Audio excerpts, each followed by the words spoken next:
E hoje nós vamos falar sobre a queridinha dos investidores. Quem é a queridinha? A Magalu, ou não é? Enfim, uns falam que sim, outros falam que não. Mas, enfim, vamos ao que interessa, né?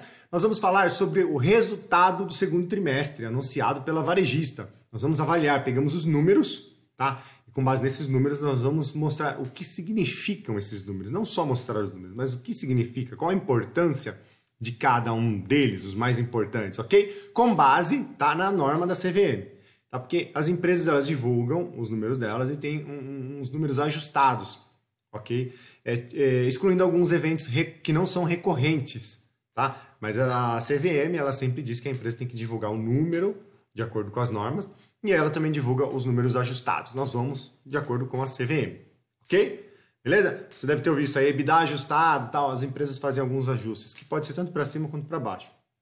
Beleza? Mas vamos lá, vamos ao que interessa. Vamos à análise de Magalu, depois da vinheta.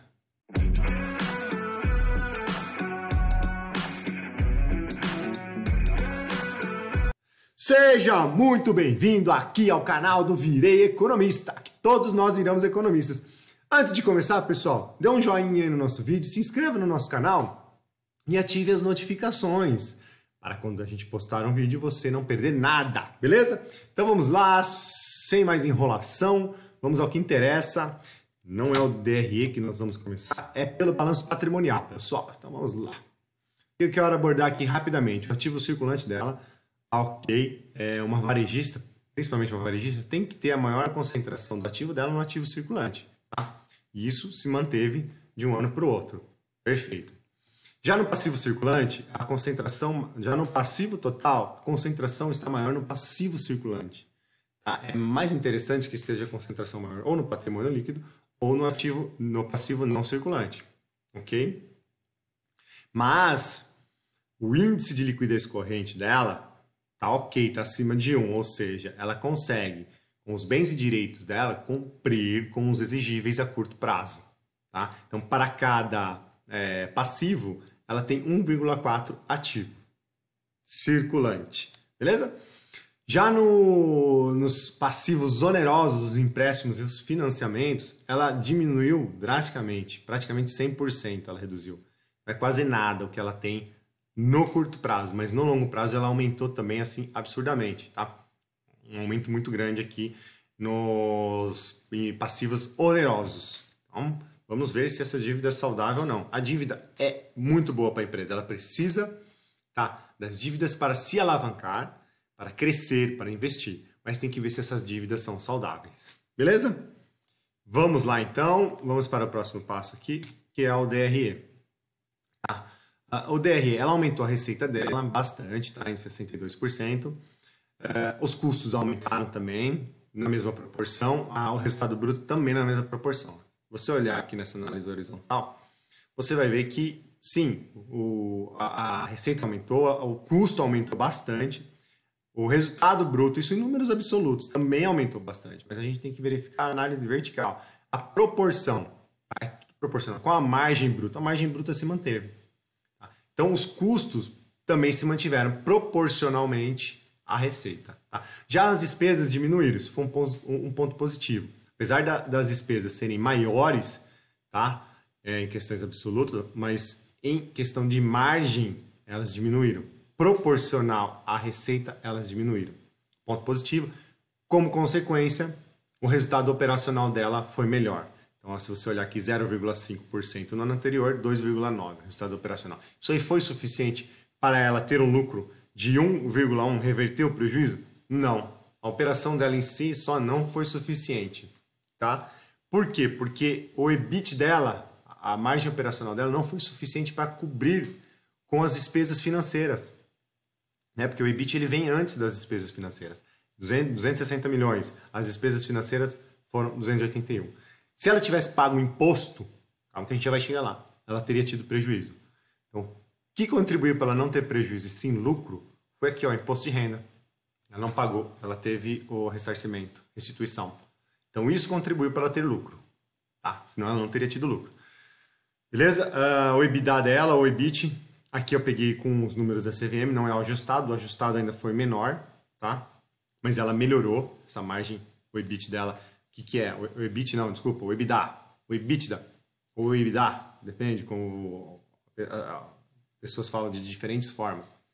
Melhorou, é o potencial na geração de caixa. Não é de fato a geração de caixa, porque o DRE é por competência. Tá? Não é o que de fato o que entrou e o que saiu. Aqui é o evento, mas o que entrou de dinheiro ou saiu é no próximo slide. Vamos para ele. É o fluxo de caixa, demonstrativo de fluxo de caixa. Tá? Então aqui de fato é o que entrou e o que saiu de dinheiro. Tá? Então qual que é onde que a gente mede o fluxo de caixa? De fato, é a margem de fluxo de caixa que foi positivo. Tá? Piorou um pouco de um ano para o outro, mas a empresa investiu mais também. Tá aqui, ó. Caixa líquida das atividades de investimento, fluxo de caixa de investimento, ó, negativo. Ela investiu 553 milhões e captou menos do que saiu no fluxo de caixa de financiamento. Tá? O ano passado ela captou mais do que pagou. Pagou dívidas, pagou os acionistas, ok? Mas ela é uma empresa que gera fluxo de caixa operacional, tá aí, beleza? Porém o fluxo de caixa livre dela negativo devido aos investimentos. Vamos lá ao comparativo do ciclo financeiro da empresa. Ciclo financeiro em dias. Se manteve praticamente. O que é o ciclo financeiro? Ela vendeu, ela pagou os fornecedores e depois recebeu. Tá? Então é uma conta feita com relação a isso. Tem o ciclo também, o ciclo operacional, que é o total, desde o momento que ela compra, desde o momento da entrega, desde o momento que ela armazena, né? Isso tudo é o ciclo, até lá o momento que ela recebe. Do ciclo operacional, a gente está falando do ciclo financeiro.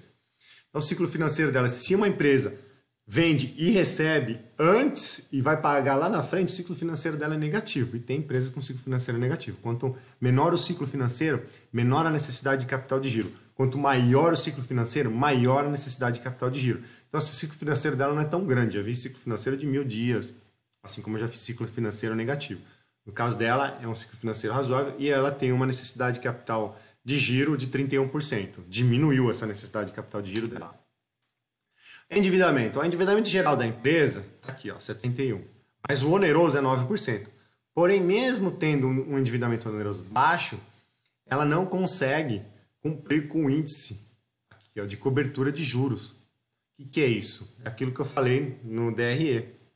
O EBIT dela, ou seja, o operacional dela, aqui, ó, 260 milhões, não consegue cumprir com as despesas financeiras no período de 281 milhões. Então, esse índice tem que estar acima de 1. Ok?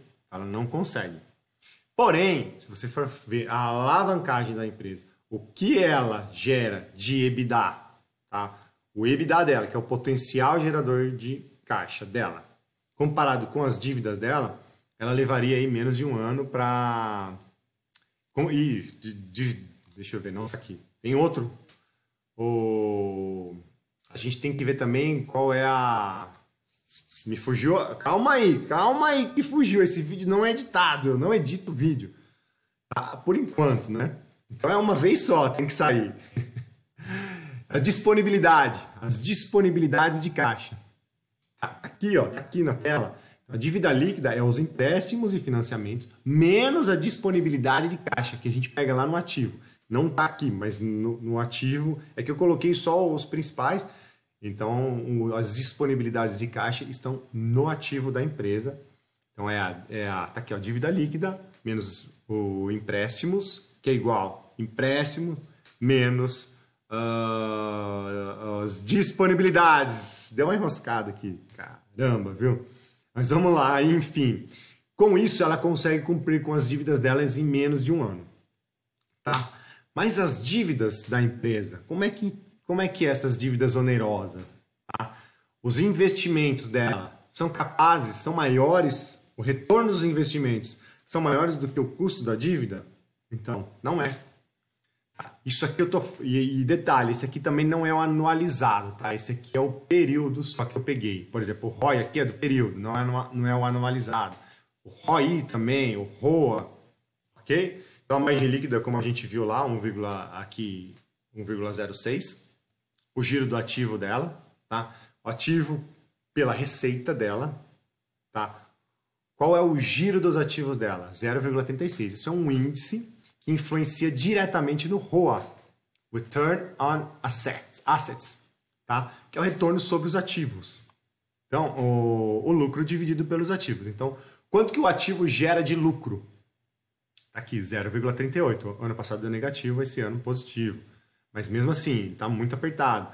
A alavancagem do PL. Quanto maior for a alavancagem da empresa, e a gente viu que ela está alavancada, com o endividamento geral 71%, a empresa, quanto maior alavancada ela está alavancada, maior tem que ser o ROI dela. Porque ela está trabalhando com capital de terceiro para gerar lucro para os acionistas. O ROI é isso, Return on Equity. É o retorno, tá, do patrimônio líquido. Retorno para o acionista. Então, tá aqui, ó, lucro dividido pelo patrimônio líquido, 1,31. Então, assim, mesmo a empresa estando bem alavancada, ela não conseguiu gerar um ROI legal. Tá? Então, assim, pessoal, a gente só está analisando. Isso aqui não é uma orientação para nada, para compra, para venda, enfim. Tá? Ela melhorou do ano passado para esse. Tá? Mas o ROI dela, 1,31 nesse período. E o ROI, que é o retorno dos investimentos. Tá? Ou seja, quanto que os ativos, a capacidade dos ativos na eficiência da operação. Por quê? É o EBIT, a eficiência da operação, dividido pelos ativos. Então, deu aqui 1,04. Isso é menor do que o custo médio das dívidas. Tá? O custo médio das dívidas, das despesas financeiras, se comparado aos passivos, deu 1,12. E o ROI deu 1,04. Onde o ROI teria que ser maior do que o custo médio das dívidas.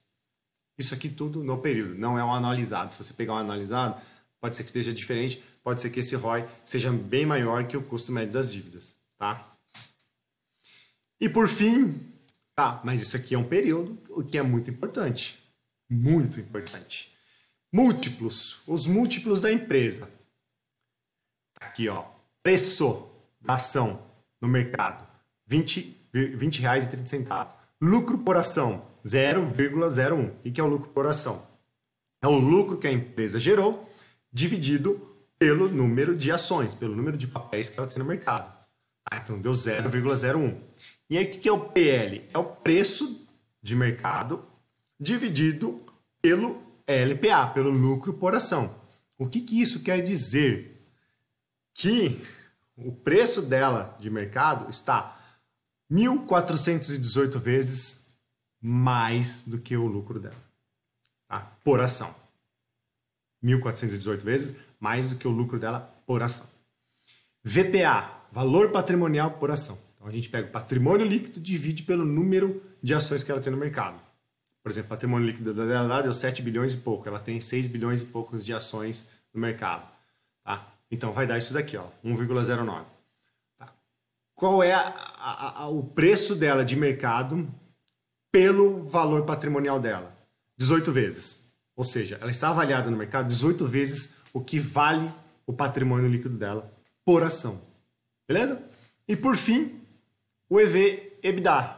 E que é o EV? É o Market Cap, Market Capitalization, o preço dela de mercado, vezes o número de ação dela. Então, R$20,30.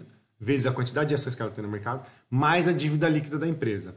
Tudo isso faz parte do EV. Isso daí é dividido pelo EBITDA dela, qual a capacidade dela de gerar caixa para a empresa. Então, a valorização da empresa no mercado está 212 vezes maior do que a capacidade dela de gerar caixa, tá? E aí vocês analisam como vocês quiserem. Tá? Isso aqui não é uma indicação de compra, não é uma indicação de venda, tá? É uma simples análise do que significam esses números e vocês tiram as suas conclusões. Beleza, pessoal? Então era isso, chegamos ao fim da análise. Era só isso que eu queria mostrar para vocês. E está aqui as nossas mídias sociais. Entra lá no nosso Instagram, tá? No nosso Instagram tem muitas dicas, orientações sobre investimentos, renda fixa, renda variável, no Facebook também. E aí o nosso canal do YouTube. Então por hoje é só, agradeço a atenção de todos e fiquem com Deus. Fui!